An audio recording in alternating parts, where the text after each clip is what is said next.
Bienvenidos. Ahora vamos a presentar el último video de la materia Materiales de Construcción y Laboratorio, CIF 216.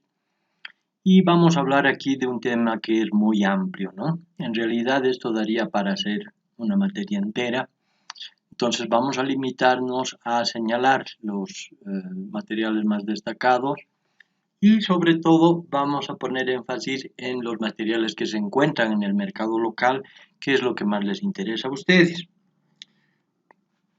En primer lugar, vamos a tratar de explicar por qué es que aparecen estos nuevos materiales. Resulta que los materiales tradicionales son materiales que tienen una resistencia relativamente pequeña con relación a su peso propio. Esta relación entre la resistencia y el peso propio se llama resistencia específica.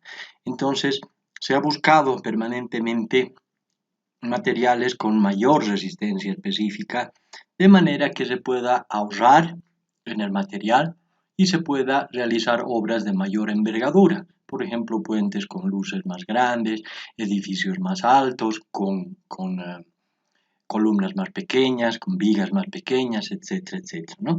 Entonces, ha sido la búsqueda de materiales con elevada resistencia específica la que ha llevado a la creación y al desarrollo de la tecnología para la producción de los materiales de los que vamos a hablar ahora. Y decíamos que materiales tradicionales como la roca, los metales, los materiales cerámicos, incluso la madera, tienen resistencias específicas relativamente bajas.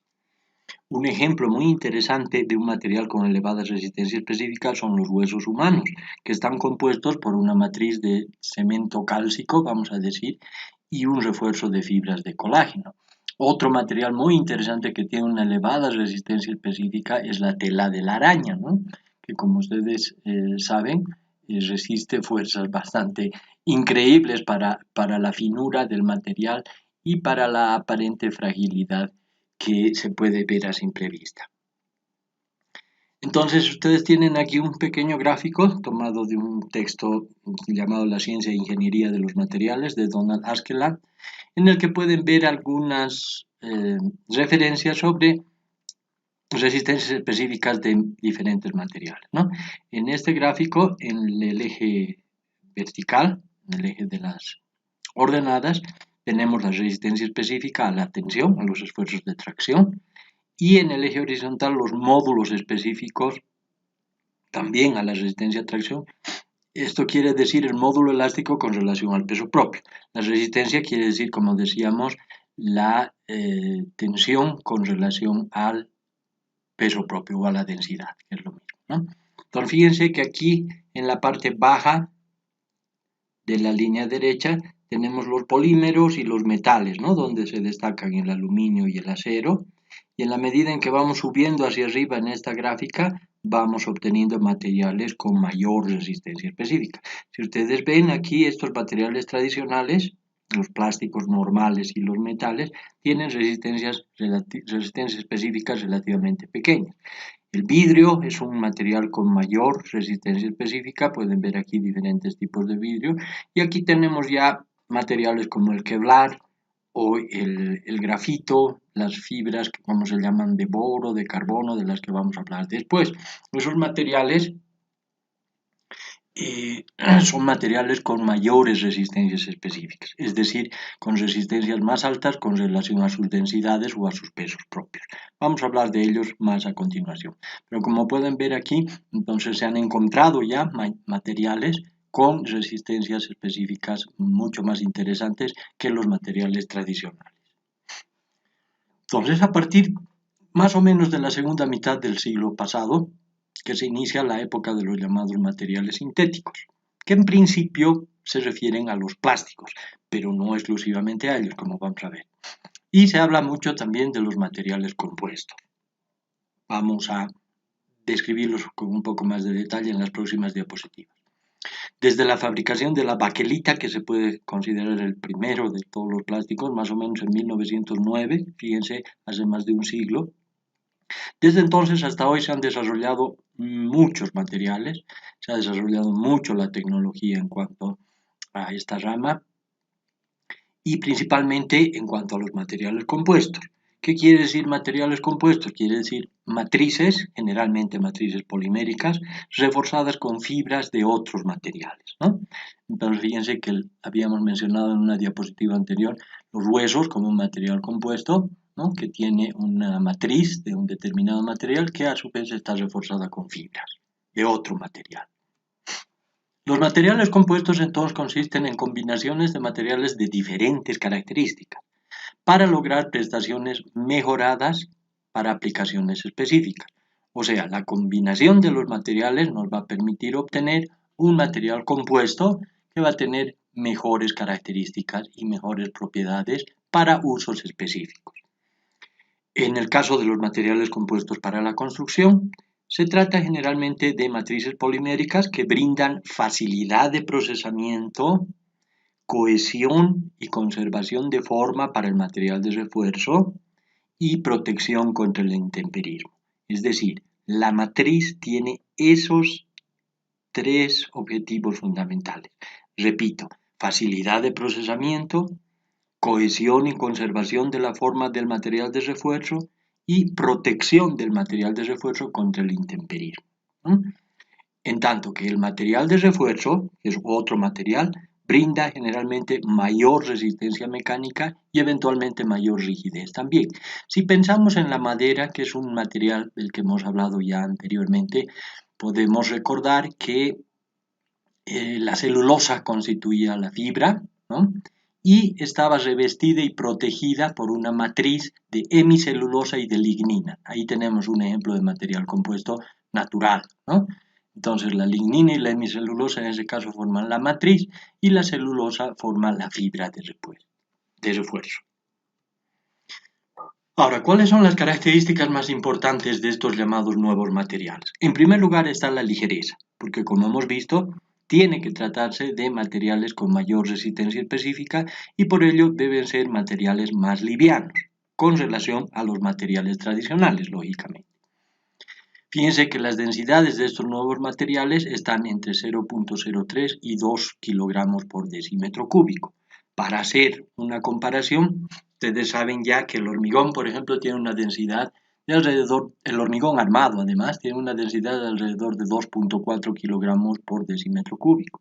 El acero tiene una densidad de 7.8 kilogramos por decímetro cúbico, es decir, es un material mucho más pesado, ¿no? Si bien es más resistente, pero es mucho más pesado, por eso es que no tiene muy alta resistencia específica.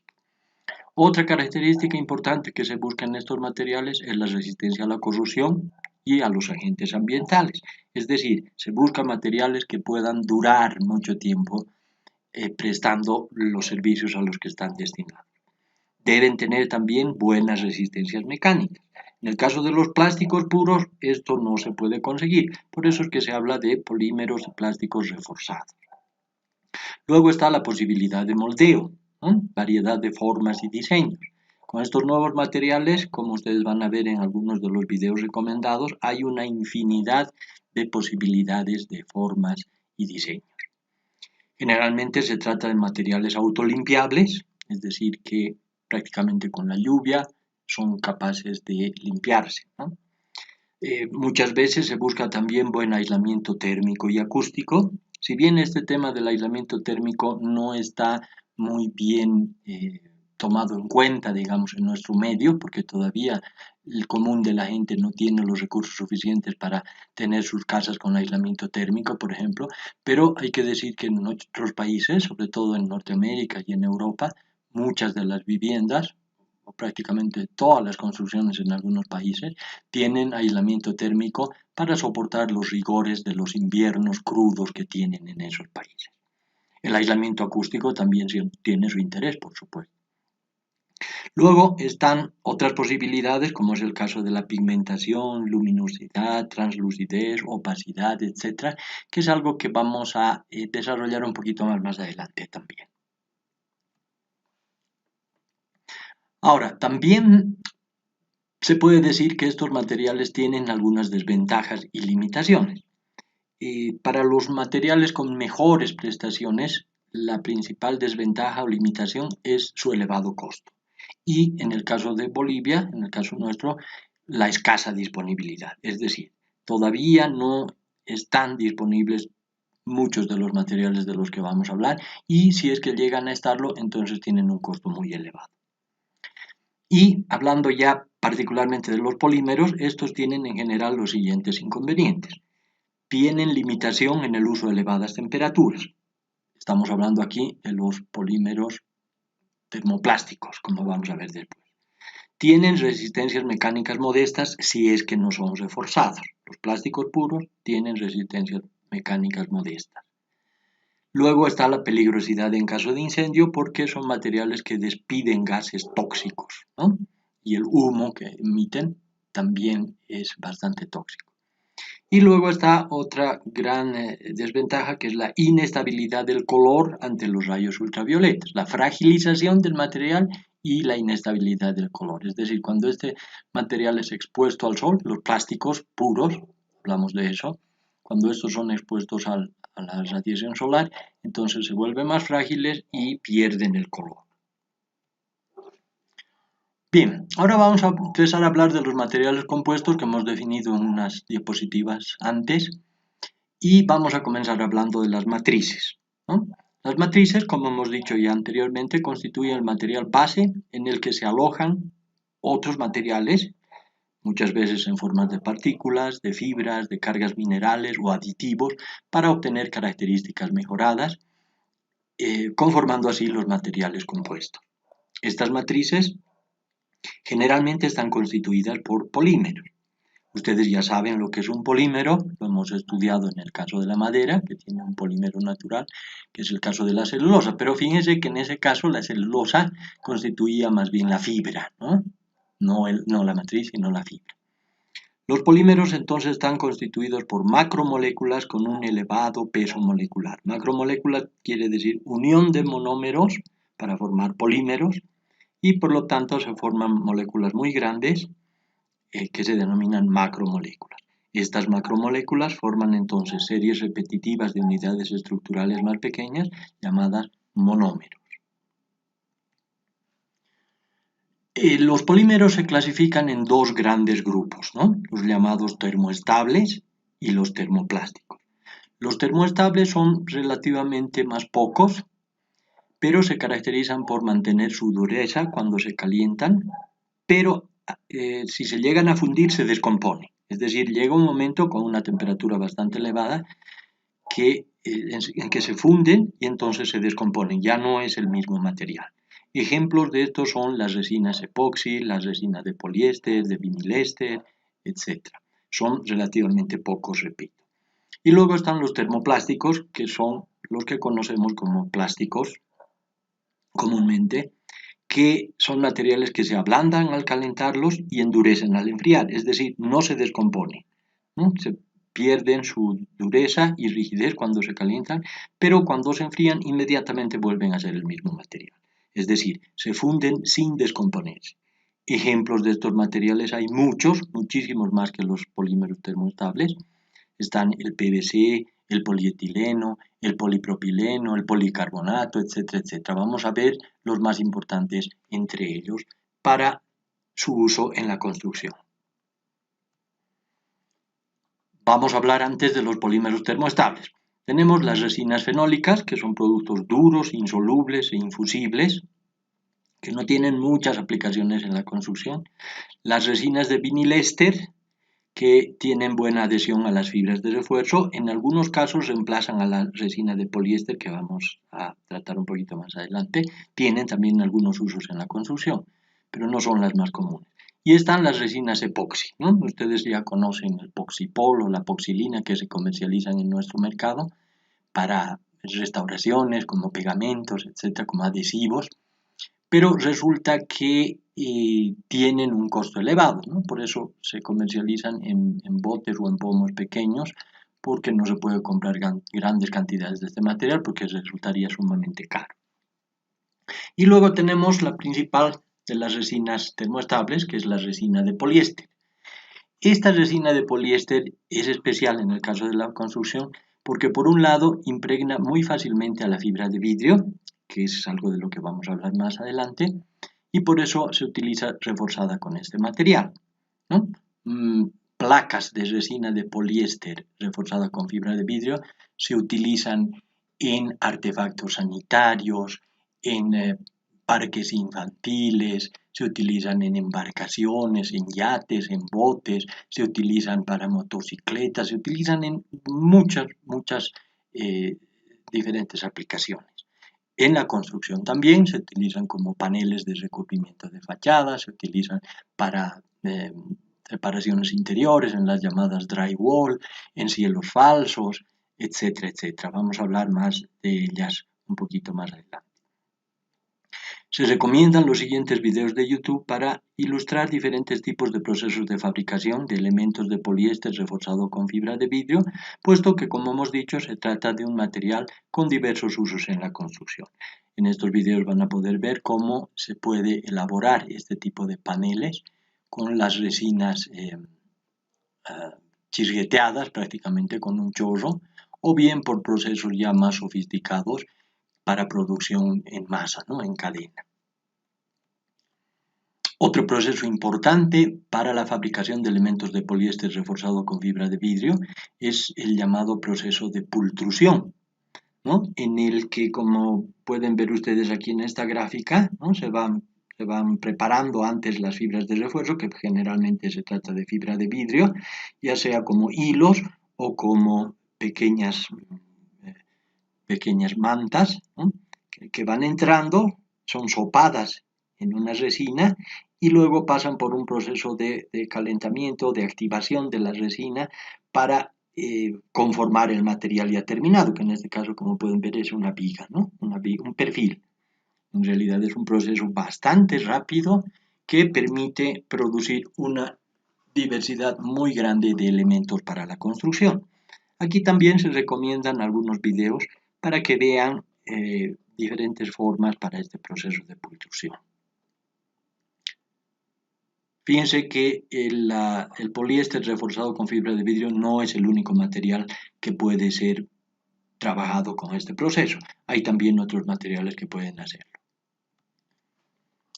Ahora vamos a hablar de los polímeros termoplásticos, que como hemos dicho son los plásticos comunes.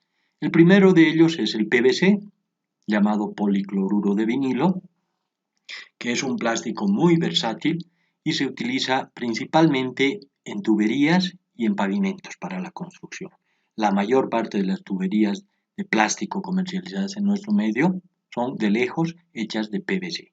Los pavimentos que conocemos con el nombre de piso pack, por ejemplo, son también hechos de este material. Luego está el polietileno, que puede ser de alta o de baja densidad, es otro polímero, que es muy resistente a los agentes químicos y es usado generalmente en la construcción también para hacer tuberías, para hacer geomembranas, para hacer politubos y otro tipo de elementos. Vamos a hablar un poquito más de eso más adelante. Está el polipropileno, que es parecido al polietileno, pero que tiene muchas propiedades mejoradas, ¿no? Se usa en cordelería, también para tuberías, sobre todo para tuberías que conducen agua caliente, y también para hacer fibras. Luego está un conocido nuestro, el poliestireno, que en nuestro medio se llama plastoformo, en forma de poliestireno expandido, que es de fácil obtención, es bastante económico y por eso es que se utiliza mucho en losas alivianadas y brinda también aislamiento térmico. Entonces, ustedes se han debido fijar que la inmensa mayoría de las losas que se construyen ahora en nuestro medio están aligeradas con casetones de plastoformo. En realidad se trata, como acabamos de decir, de poliestireno expandido. Es uno de los polímeros termoplásticos que tienen más aplicaciones en la construcción.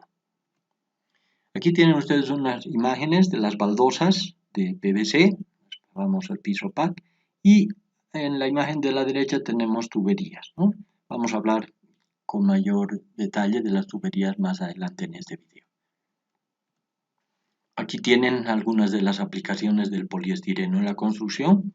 En el caso de la izquierda aquí para losas alivianadas, como habíamos mencionado.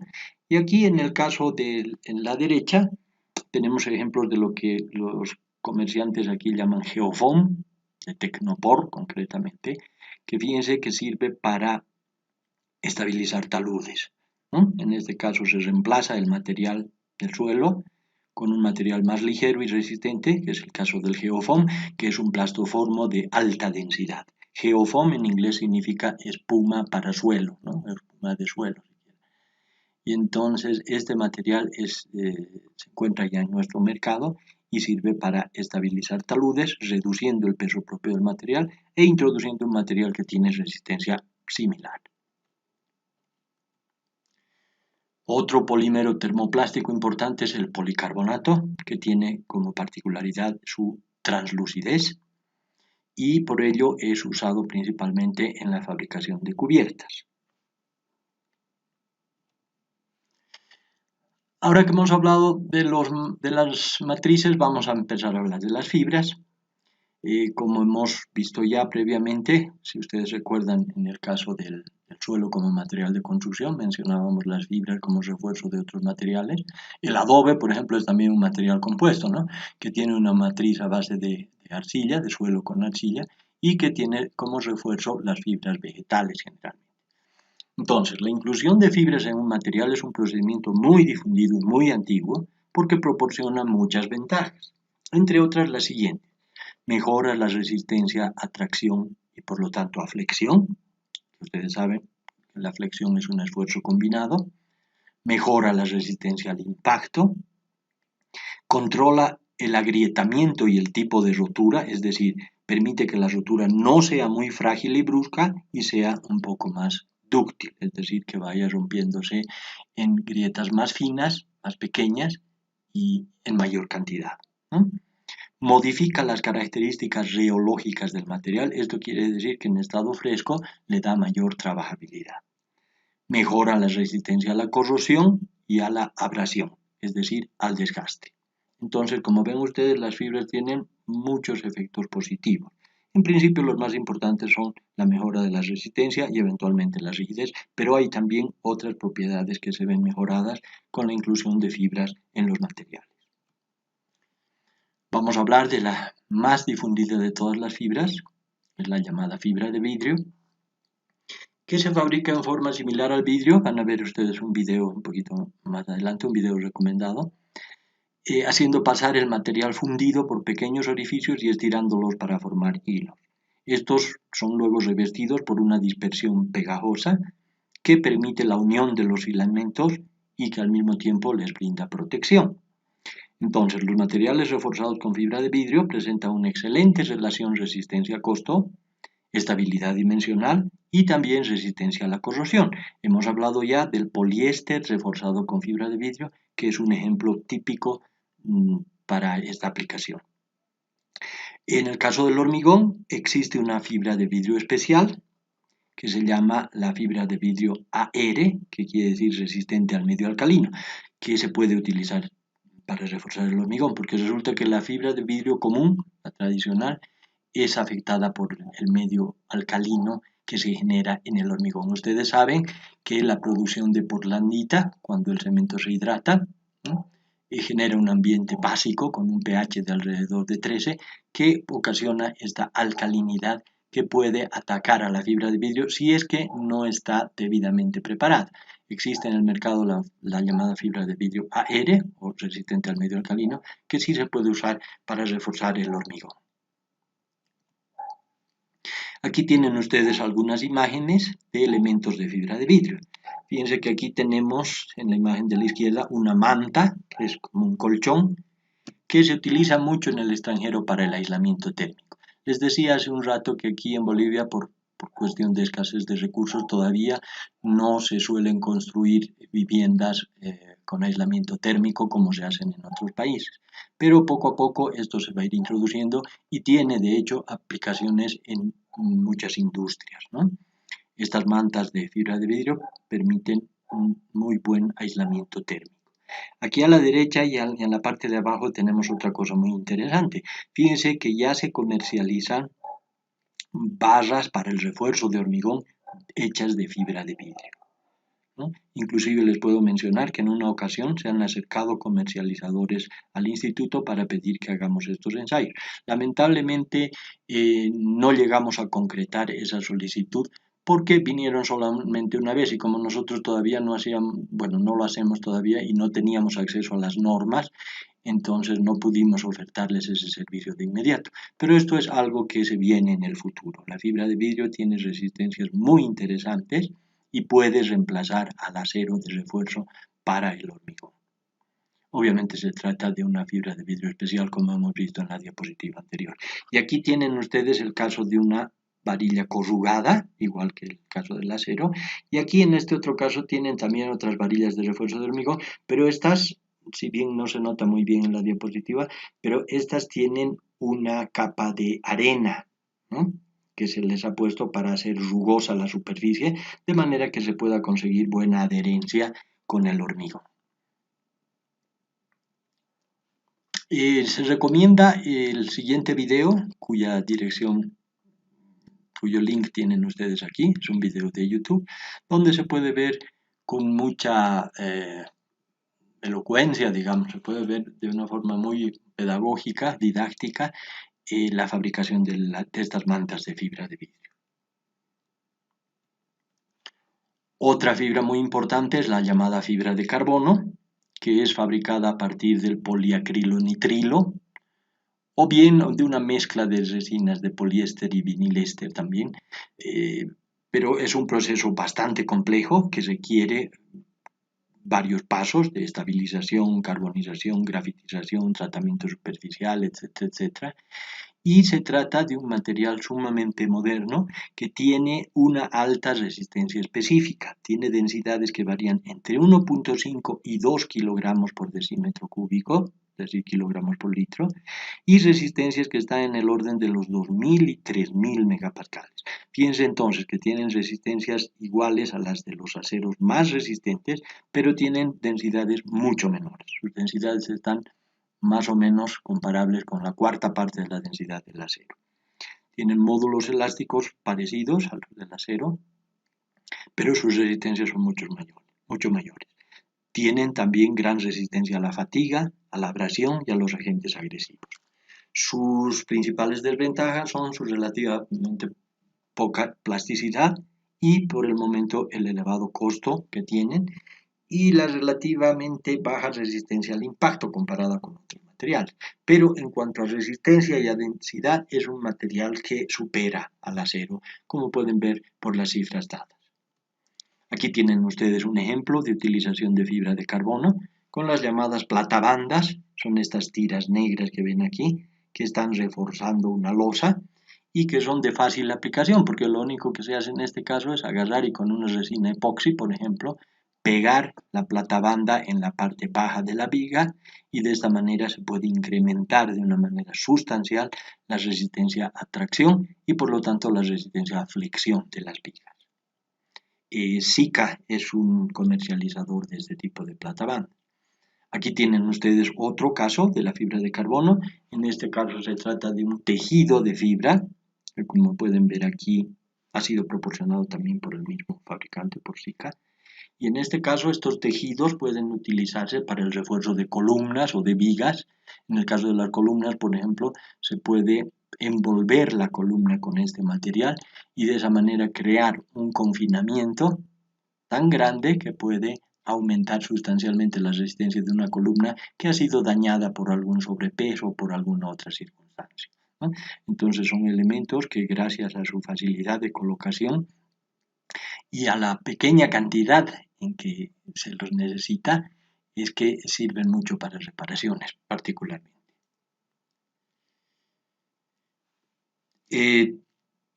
Luego tenemos la fibra de aramida, que es una fibra especial, es una fibra orgánica también y sintética con un alto grado de cristalinidad, que está basada en la creación de anillos aromáticos y uniones de hidrógeno y que tiene como nombre común, el nombre más conocido de esta fibra es el llamado Kevlar, porque ha sido el producto o el nombre con el que se ha comercializado el producto por parte de una gran transnacional norteamericana.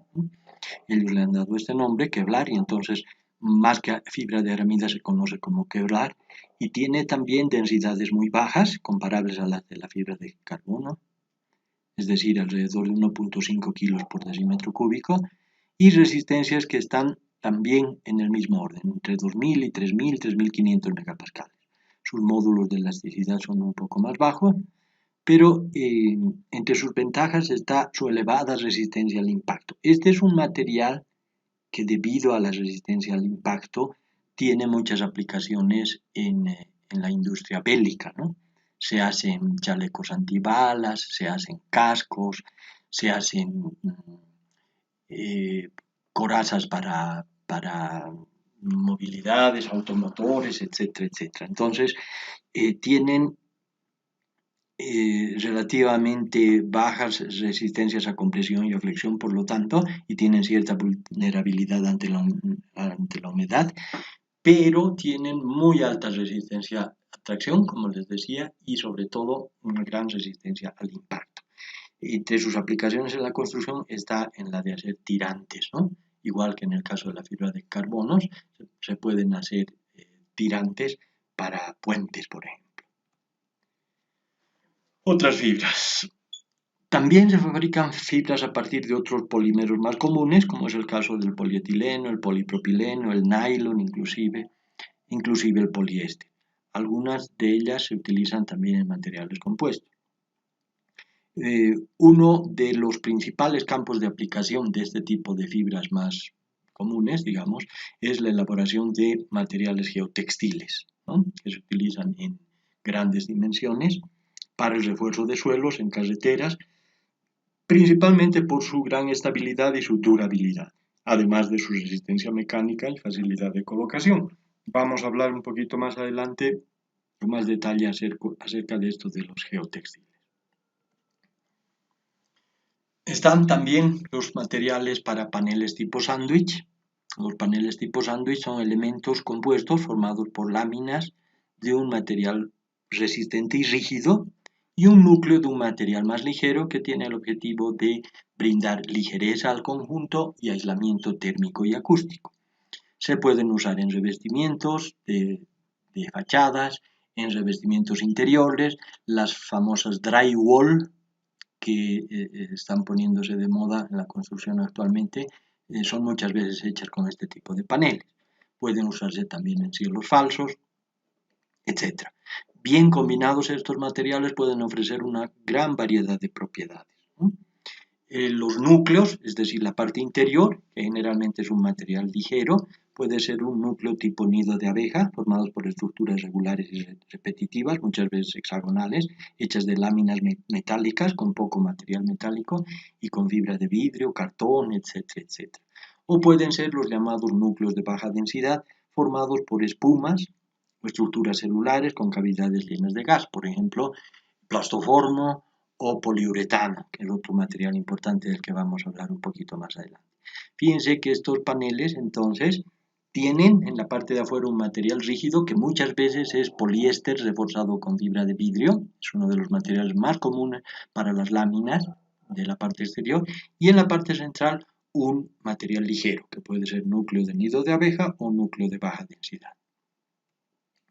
Fíjense, aquí tienen ustedes un ejemplo de uno de esos paneles tipo sándwich que se está colocando en una cubierta con un material resistente en la parte de afuera que puede ser, por ejemplo, un aglomerado de madera, como en este caso, y en la parte central plastoformo, ¿no? Entonces, de esta manera se tiene un material que es rígido y tiene cierta resistencia, pero que al mismo tiempo es ligero y además brinda aislamiento térmico y acústico.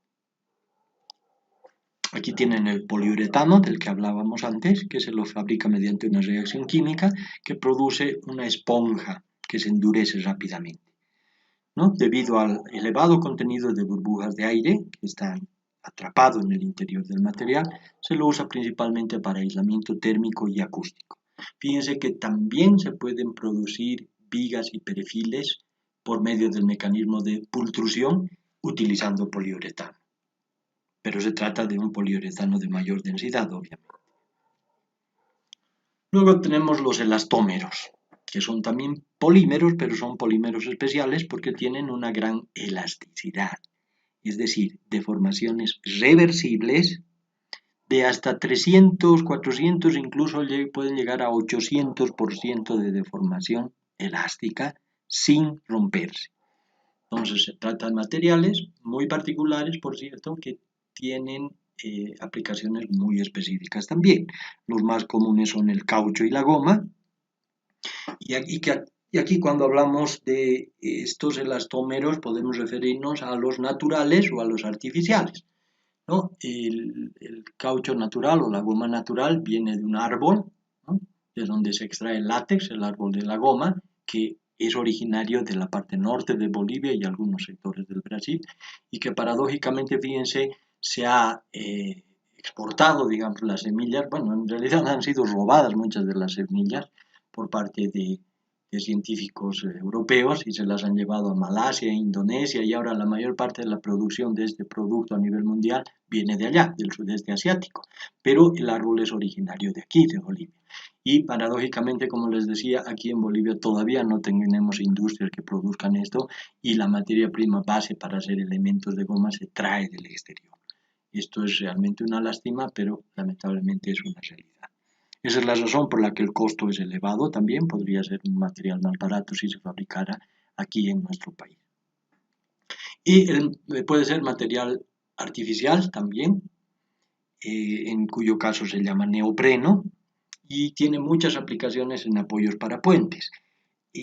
Pueden ver ustedes aquí dos ejemplos de eso, ¿no? De estas almohadillas de neopreno que ven ustedes aquí en las bases de las vigas, y la razón por la que se utiliza esto es que este material, ¿no?, tiene gran resistencia mecánica, es decir, soporta un peso muy grande y al mismo tiempo permite cierto deslizamiento.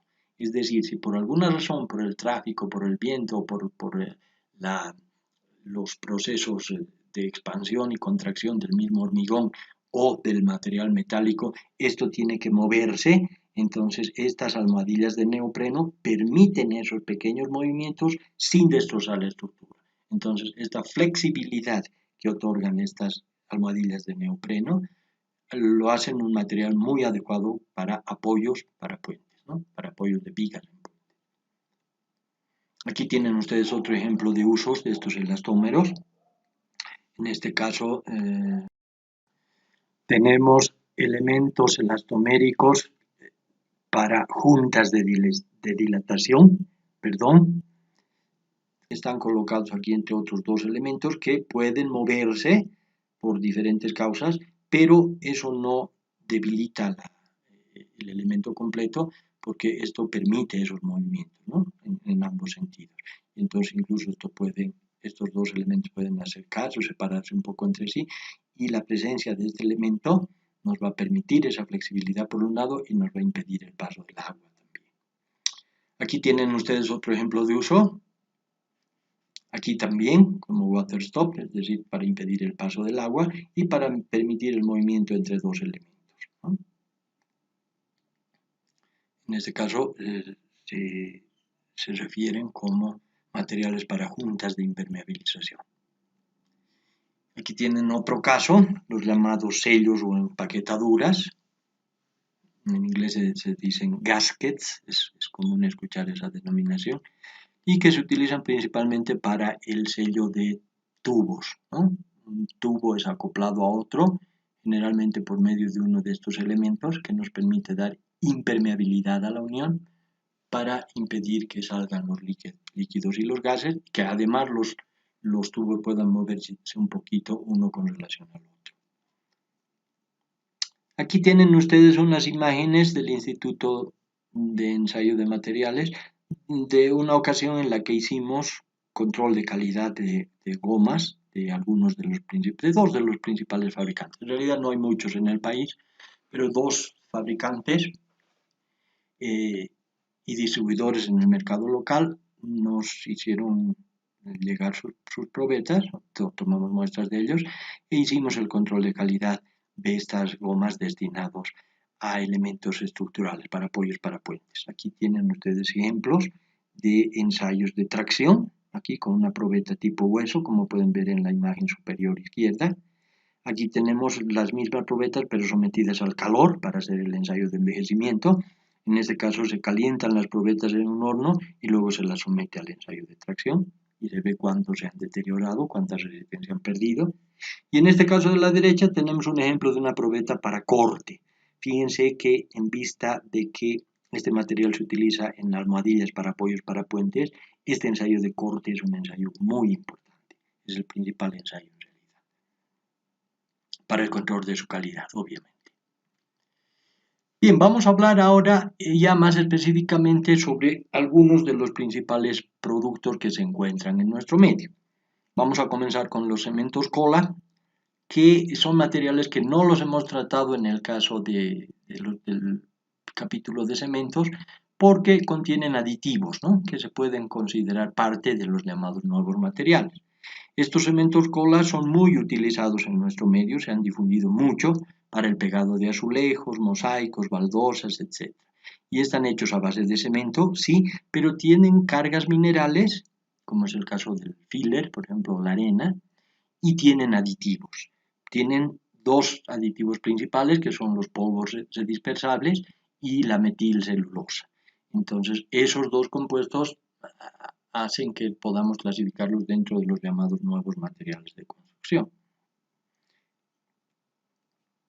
Y se han hecho varias investigaciones en el instituto para evaluar las propiedades de estos cementos cola, ¿no? Aquí ven ustedes cómo en una pequeña placa de hormigón se está vaciando el cemento cola y se le está pasando por encima una llana dentada y después ahí se pegan pedazos de material cerámico, que puede ser cerámica roja común o puede ser grés o porcelanato de baja absorción, para hacer el ensayo de tracción, con el objetivo de medir la adherencia que tienen estos cementos cola para pegar los materiales de revestimiento, azulejos, baldosas, porcelanatos, etc., en un sustrato determinado, en este caso un sustrato de hormigón.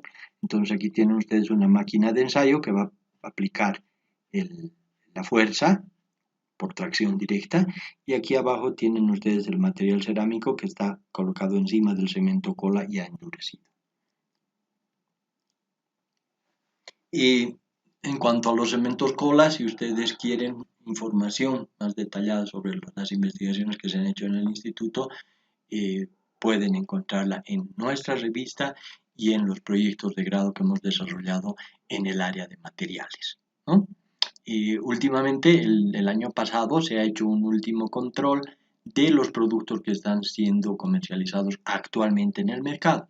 Y lamentablemente los resultados no son muy halagadores. La inmensa mayoría de los productos que se comercializan no cumplen los requisitos de la norma nacional, que dicho sea de paso, está hecha en base a una norma europea. Bien, ahora vamos a hablar acerca de otros productos. Tenemos las membranas asfálticas, que son materiales también muy utilizados en nuestro medio como impermeabilizantes en cubiertas y en terrazas. Están compuestas por asfalto plástico o asfalto modificado con polímeros, que es muy común. Y pueden tener un refuerzo interior, por ejemplo, un alma de poliéster, de fibra de vidrio, de geotextiles, de polietileno de alta densidad, etc. Y tienen distintos tipos de terminación en sus caras superior e inferior, en una de las dos o en ambas, ¿no? Puede ser polietileno, puede ser geotextil, gránulos minerales, aluminio gofrado, arena, etcétera, etcétera. En este caso también se ha hecho una investigación en el Instituto de Ensayo de Materiales entre las gestiones 2012 y 2013, y se ha evaluado la calidad de diferentes membranas asfálticas comercializadas en nuestra ciudad. En ese caso se han hecho ensayos en 12 productos de 6 importadores que comercializan membranas de países vecinos, concretamente de Chile, del Brasil y de la Argentina. De manera general, se puede decir como conclusión de esa investigación que los productos chilenos y brasileños son los que presentaron mejores resultados. Sin embargo, son un poco más caros, ¿no? Los productos argentinos mostraron deficiencias en algunas de las propiedades evaluadas. Pero fíjense, esto no quiere decir que todos los productos argentinos son malos, obviamente, ¿no? Los productos que se comercializan en nuestro medio, que estaban al alcance del consumidor en ese momento y que fueron evaluados en esa investigación, presentaron varias deficiencias. Aquí tienen ustedes algunos ejemplos de los ensayos que se realizan en estas membranas asfálticas. Tienen, por ejemplo, aquí el ensayo de tracción en una membrana con aluminio gofrado como material de superficie. Aquí tienen el caso de un ensayo de envejecimiento por calor, donde se puede ver cómo un pedacito de la membrana se ha chorreado por el calor debido a la poca estabilidad del material asfáltico. Aquí tienen un ensayo de penetración, ¿no? de punzonamiento se llama, en una placa de membrana asfáltica con geotextil como material de revestimiento, ¿no? Y aquí tienen un ejemplo de un ensayo de doblado a baja temperatura. En este caso se usa un mandril con un radio dado y previamente enfriado se procede a doblar el producto de esta manera, ¿no? Bien, luego tenemos otro material, el llamado fibrocemento, que es un material hecho a base de cemento, celulosa generalmente, y o asbesto, ¿no? El asbesto es un mineral natural que generalmente está en forma de crisotilo, que ha dado lugar a mucho debate a nivel mundial, ¿no? Porque se trata de unas partículas que tienen forma de agujas, y entonces se decía que era muy dañino para los obreros y la gente que trabajaba con esto, porque esas agujas se metían en los pulmones al respirar y entonces podían ocasionar daños muy severos en los pulmones, ¿no? Inclusive cáncer. Entonces durante mucho tiempo hubo debate con relación a la utilización de este producto y en muchas partes fue material prohibido. Existen también las versiones de que habían motivos políticos para limitar la popularidad del asbesto porque las principales minas de crisotilo, que es el mineral base, principal para el asbesto, estaban en los países de la llamada Unión Soviética, ¿no? Pero bueno, ese es un tema aparte. En nuestro país todavía se comercializan estos productos por parte de la marca Duralit en la forma de placas onduladas para cubiertas, tejas onduladas y también como tanques de almacenamiento de agua, ¿no?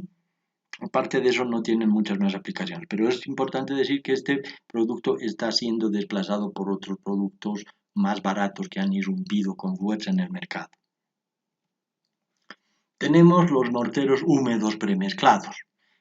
Son materiales que han aparecido con fuerza también en los últimos años y se han empezado a importar, por ejemplo, morteros húmedos premezclados de fabricación brasilera. Aquí tienen el producto llamado Mixfort, ¿no? Que viene en una bolsa plástica ya listo para su colocación. Esto ya viene mezclado con agua, por eso es un mortero húmedo, y entonces se hace una pequeña abertura en la esquina del envase y entonces se coloca así como se muestra en la figura a manera de unos choricitos largos, ¿no?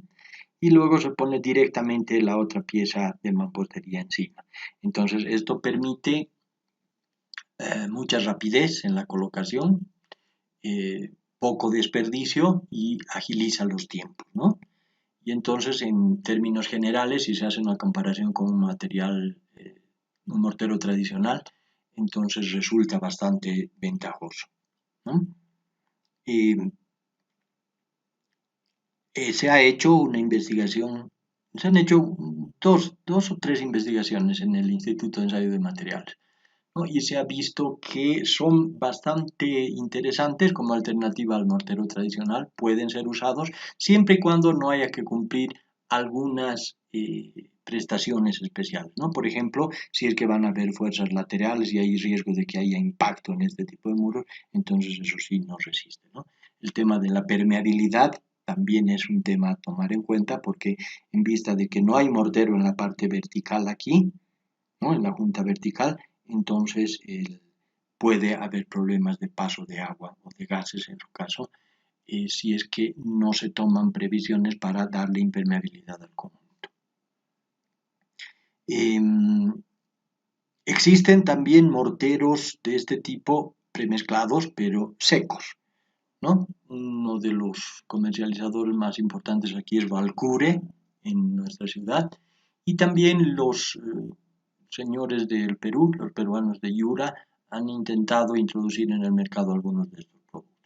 Lo mismo los de Sika, tienen un producto que se llama Pegaladrillos, que también está circulando en el mercado local. Tenemos otro producto interesante, son las llamadas mantas de hormigón, que más o menos en el año 2014 se ofrecieron en el mercado local y se trata de tejidos flexibles que endurecen cuando se hidratan. Es decir, cuando están deshidratados, cuando están secos, tienen una matriz de fibras impregnadas con cemento y tienen también algún polímero como el PVC que asegura la impermeabilidad de la manta y entonces forman un conjunto bastante interesante. Son muy similares a una alfombra en principio, pero se hidratan con el rociado de agua o por inmersión y después de haber permanecido moldeables cuando estaban secas y en los primeros momentos del remojo, al cabo de unas 2 horas más o menos endurecen con la forma que uno les dé. Entonces se pueden utilizar para hacer canales, alcantarillas, protección de tuberías, impermeabilizaciones, control de erosión, refuerzo de gaviones, revestimiento de túneles, se pueden hacer edificaciones provisionales en las bermas de las carreteras, etcétera, etcétera, ¿no? Tienen aplicaciones muy interesantes, pero tienen un costo muy elevado todavía, entonces pueden ser una opción a tomar en cuenta siempre y cuando se trate de una opción económicamente atractiva. Luego tenemos entre las otras aplicaciones de los nuevos materiales en la construcción, las cubiertas de arquitectura textil, ya sea tipo placas o membranas, ¿no? En el caso de placas están las llamadas tejas shingles, que se ven aquí, que son combinaciones de diversos materiales, generalmente asfaltos modificados con polímeros, cargas minerales y otros que tienen un acabado muy interesante y elegante, como ven en esta imagen de la derecha, o pueden ser membranas, como en este caso, en la imagen de la izquierda, donde se ve un ambiente para una exposición, con esta llamada arquitectura textil, donde se puede ver que todas las cubiertas eran de este tipo de tejidos. Tenemos algo que hemos mencionado ya, los paneles para muros, entrepisos y cubiertas, en este caso concreto son las llamadas drywall. Drywall quiere decir pared seca, porque está formada no por un mortero húmedo tradicional, con ladrillos o con otros elementos de mampostería, sino por placas que se colocan y se arman en el lugar con un procedimiento seco, totalmente seco, por eso se llaman paredes secas, ¿no? Esto puede estar constituido por placas de diferentes tipos, pueden ser paneles cartón, yeso, cartón, pueden ser paneles tipo sándwich con aglomerados de madera, con plastoformo en el interior o poliuretano, o pueden ser una diversidad de diferentes productos, ¿no? Pueden ser también, obviamente, placas de poliéster reforzado con fibra de vidrio, etcétera, etcétera. Hay una diversidad de productos disponibles en el mercado. Se pueden usar también los nuevos materiales en estructuras resistentes, como hemos mencionado ya, en forma de paneles reforzados, en tensores de fibras, por ejemplo, fibra de carbono, fibra de aramida, inclusive fibra de vidrio, en puentes, ¿no? O se pueden hacer las llamadas viviendas integrales de estos nuevos materiales, ¿no? Eso quiere decir que prácticamente todo en una vivienda, desde la cimentación hasta los conductos, pueden ser hechos a base de estos nuevos materiales. Eso es muy interesante porque nos muestra la gran diversidad y la versatilidad de estos nuevos materiales, ¿no? Se pueden usar en un sinfín de aplicaciones. Por ejemplo, en el caso de las placas de poliéster reforzado con fibra de vidrio, se pueden introducir en las placas elementos imantados para usar en los talleres, ¿no? De manera que uno tenga en su pared esas placas, en su taller, y entonces simplemente tira los elementos metálicos a la pared y esos se van a quedar pegados ahí. O pueden utilizarse con cargas bactericidas para los mataderos, para los quirófanos de los hospitales, para los lugares donde debe haber asepsia, es decir, limpieza total. Entonces, se puede usar ese tipo de elementos. O se pueden introducir cargas luminiscentes, ¿no? Para reflejar la luz. Esto para las discotecas, para los teatros, para los lugares donde se necesiten efectos luminosos. Entonces, hay una enorme diversidad de aplicaciones para estos nuevos materiales y si ustedes tienen más interés en averiguar esto, podemos hacerles recomendaciones con relación a textos que se encuentran disponibles en la biblioteca del Instituto de Ensayo de Materiales. Bien, vamos a ir terminando el video y vamos a profundizar en dos materiales que nos interesan de manera especial. Es el caso de las tuberías y el caso de los geotextiles. En primer lugar están las tuberías plásticas, ¿no? Por su flexibilidad, su resistencia mecánica, su ligereza, su baja fricción interna, la facilidad de colocación, la resistencia a la corrosión. Entonces las tuberías plásticas y dentro de ellas principalmente las tuberías de PVC han desplazado a las tuberías de otros materiales, ya sea de hormigón, de material cerámico, inclusive antes se utilizaban tuberías de hierro fundido, ¿no? Pero ahora prácticamente se utilizan tuberías plásticas en todo, salvo aplicaciones industriales especiales. Entonces, existen normas nacionales y las normas que gobiernan la mayor parte de las tuberías para conducción de agua potable son la NB 213, que tiene como base una norma inglesa y divide a los tubos en clases, ¿no? De acuerdo a la presión de trabajo. Están los tubos de clase 9, clase 6, clase 12. Y la otra norma importante es la NB 1069, que está en base a una norma norteamericana y clasifica los tubos de acuerdo a los espesores de pared. Entonces, estas dos son las que abarcan la inmensa mayoría de los tubos que se comercializan en el mercado local. Existen también otras normas nacionales. Fíjense que hay una diversidad de normas porque poco a poco han ido apareciendo comercializadores que han traído su tecnología de afuera y han traído también su normativa. O sea, las tecnologías han venido con su normativa incorporada y se han ido haciendo normas nacionales adoptando esas normas extranjeras, ¿no? Entonces, estaba en interés de los importadores y los que comercializaban esos productos hacer normas nacionales para hacer aprobar sus productos y poder comercializarlos con ventaja en el mercado nacional. Entonces, por eso es que hay varias normas con orígenes diversos. Está la norma NB 646 para tubos de polietileno. Fíjense que también aquí entra la diversidad de materiales. Esto es para tubos de polietileno exclusivamente. Las otras dos anteriores son para tubos de PVC, ¿no? Está también la NB 888 para tubos de PVC, pero esta vez elaborados en base a una especificación que se llama SDR, que es la relación dimensional estándar. Aquí en esta norma vienen dados unos valores fijos de relación espesor y diámetro. Está la norma NB 1070 para tubos de PVC destinados para alcantarillado. Está la norma 1216016 para tubos de poliéster reforzado con fibra de vidrio. Fíjense que este interesante material también ya está presente en el mercado local para tuberías, ¿no? Que pueden ser para agua potable, para alcantarillado pluvial, con o sin presión. Hay una gran diversidad de productos de este poliéster reforzado de fibra de vidrio porque esto se puede hacer prácticamente a solicitud del cliente. Aquí tienen ustedes dos tablas importantes que es bueno que las tengan porque las van a necesitar cuando hagan diseño de instalaciones sanitarias. Esta es la principal tabla de la NB 213, que es la que les decía que se clasifica a los tubos por clases de acuerdo a la presión de trabajo. El tubo clase 9, que es un tubo muy común en el mercado, tiene una presión de trabajo de 9 bares, de ahí viene este 9, ¿no? Pueden haber también clase 6, clase 12, clase 15, clase con rosca, etcétera, etcétera. Y aquí tienen ustedes la información referida a los diámetros nominales, que fíjense están en pulgadas, y los espesores de pared, ¿no? Y una cosa importante que hay que hacerles notar aquí, que estos diámetros que están generalmente dados en pulgadas, casi siempre están dados en pulgadas, son diámetros nominales.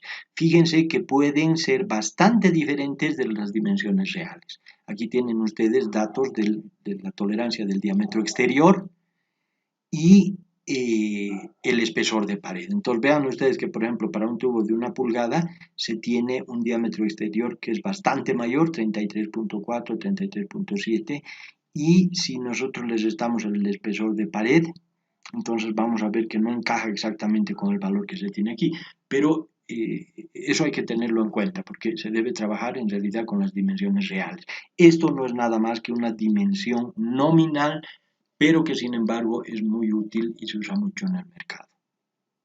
Fíjense que se ha intentado pasar de las pulgadas a los milímetros porque un importador muy importante del Brasil tiene prácticamente todos sus productos en milímetros, pero se ha considerado que no es todavía recomendado hacerlo porque la mayoría de lo que ya está instalado en nuestro medio, muchas veces los tubos están enterrados, ustedes se darán cuenta, entonces está hecho con pulgadas. Entonces, si nosotros vamos a introducir de un momento a otro dimensiones muy diferentes a estas, entonces podemos tener problemas, ¿no? Les decía, bueno, aquí tenemos la tabla de la norma NB213 que clasifica los tubos en clases y aquí tenemos la tabla principal de la norma NB1069 que clasifica los tubos en esquemas. El esquema más común es el esquema 40, existe también otra tabla para el esquema 80, pero este es el producto más común en el mercado. Y si comparan con la tabla anterior, van a ver que en general los espesores de pared de estas tuberías son mayores, ¿no? Pero eso se debe principalmente a que tienen presiones de trabajo mayores también. Entonces no se trata de que una sea mejor que la otra, sino que simplemente están hechas en base a distintas normas y hay que tener conocimiento de estas tablas para hacer un adecuado uso de estos productos. En el mercado local se comercializan también ya los llamados politubos, que se utilizan principalmente para riego o para la colocación de cables de energía eléctrica. En algunas ocasiones pueden usarse también para el transporte de líquidos, pero tienen como principal ventaja y como característica principal el hecho de que se pueden enrollar y se pueden transportar de manera bastante más fácil y económica, ¿no? No hemos hecho todavía investigación sobre la calidad de estos materiales, esperamos que en el futuro podamos hacerlo en el Instituto de Ensayo de Materiales. Ahora vamos a hablar un poco acerca de los geotextiles o los materiales geosintéticos para carreteras. Existen también una diversidad de materiales sintéticos para el uso en el mejoramiento del suelo para carreteras. Están de manera general los llamados geotextiles, que sirven para separar suelos, para drenar, para filtrar, para impermeabilizar, para reforzar y proteger y para otras aplicaciones. Entonces, el término geotextil es un término general y ya se pueden ver con más detalle productos específicos con otros nombres, como es el caso de las geomallas, que son un tipo de geotextil, pero que tienen la función de reforzar el suelo. O sea, las geomallas sirven exclusivamente para el refuerzo del suelo. Luego están las geomembranas, que son otro tipo de geotextil, que tienen la función principal de impermeabilizar y se suelen utilizar en rellenos sanitarios, rellenos de desechos sólidos, líquidos, suelen utilizarse en túneles, en techos, en cimientos, pueden utilizarse en reservorios de agua, por ejemplo.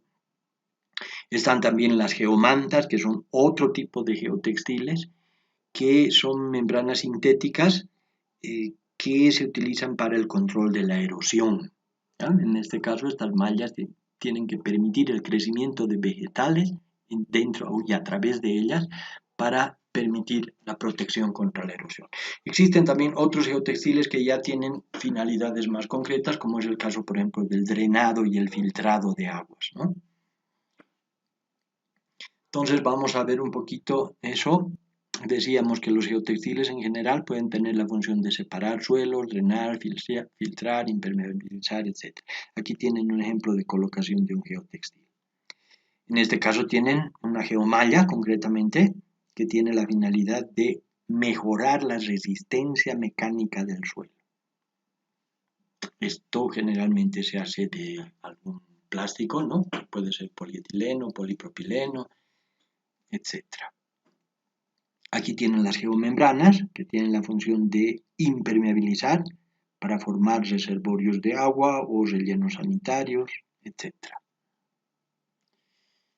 Aquí tienen un ejemplo de geomantas. Esto es lo que se ha colocado en el Parque Urbano Central, aquí en la ciudad de La Paz.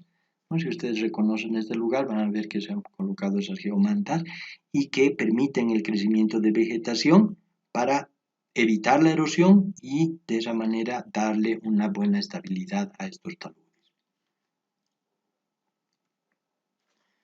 Finalmente tenemos entre los nuevos materiales una aplicación importante que es la restauración. Los adhesivos poderosos, como es el caso de las resinas epoxi, son una buena alternativa, aunque todavía muy costosa, como hemos dicho, y puede ser utilizada para adherir elementos estructurales proporcionando el refuerzo que se requiere. Las platabandas de fibra de carbono son otro ejemplo de materiales para la restauración, puesto que constituyen un excelente refuerzo para el acero en el hormigón armado. El poliuretano de alta densidad se puede usar para elaborar vigas por pultrusión, lo hemos dicho ya, y que pueden ser usadas en el refuerzo y en la restauración de viejas edificaciones, simulando y copiando el aspecto de los materiales originales. El hormigón reforzado con fibra de vidrio, lo hemos mencionado ya, que puede aparecer en forma de paneles con diferentes tipos de acabados, puede usarse también en la restauración de fachadas. En este caso, más que hormigón propiamente dicho, se trataría de morteros, ¿no? Se utilizan también tejidos híbridos de fibra de vidrio y de carbono, o de fibra de carbono y de Kevlar, para restaurar fachadas agrietadas, para darle un nuevo aspecto agradable desde el punto de vista estético. Y refuerzo estructural, obviamente.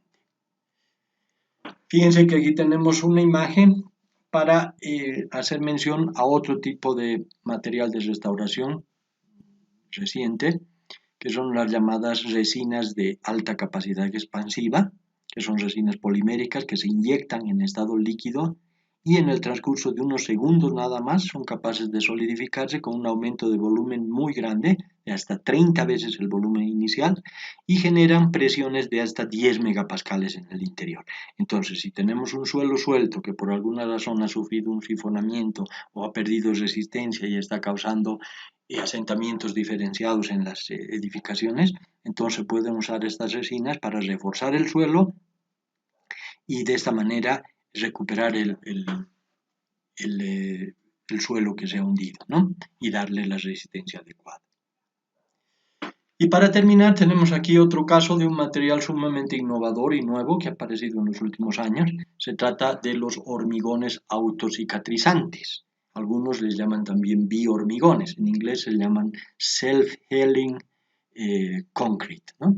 Estos materiales se basan en el trabajo conjunto de dos elementos, unos polímeros superabsorbentes que se introducen en forma de cápsulas durante el mezclado del hormigón y unas bacterias especiales que resisten a ese medio encapsulándose en los polímeros que hemos mencionado antes y tienen la propiedad de generar carbonato de calcio, es decir, son bacterias productoras de carbonato de calcio. Como ustedes saben, el carbonato de calcio es una piedra, ¿no es cierto? Es la piedra caliza. Entonces, si se logra introducir esas bacterias que produzcan esa piedra en el interior del hormigón, entonces con esto podemos asegurarnos que se van a cerrar las fisuras y grietas que afecten al elemento estructural de hormigón en servicio debido a cargas externas o a la acción del intemperismo. Fíjense ustedes que en estas imágenes podemos ver una grieta aquí al principio, cuando se ha producido, y al cabo de una semana, de 2 semanas y de 3 semanas, esas bacterias van produciendo poco a poco, en contacto con el aire, empiezan a generar carbonato de calcio y entonces poco a poco se va cerrando desde el interior la fisura o la grieta. Bien, con esto hemos terminado el capítulo de los nuevos materiales de construcción y con esto la materia, ¿no? Recomendamos que estudien, en internet se pueden encontrar un montón de videos acerca de los productos que hemos ido mencionando y sobre todo los que se ofertan en el mercado local para que ustedes puedan tener un conocimiento más profundo acerca de sus propiedades. Como pueden ver ustedes, se trata de un tema muy amplio que no podemos verlo a profundidad en cada uno de sus aspectos, pero creemos haberles dado una base lo suficientemente sólida para que puedan utilizar los productos que se ofertan en el mercado local.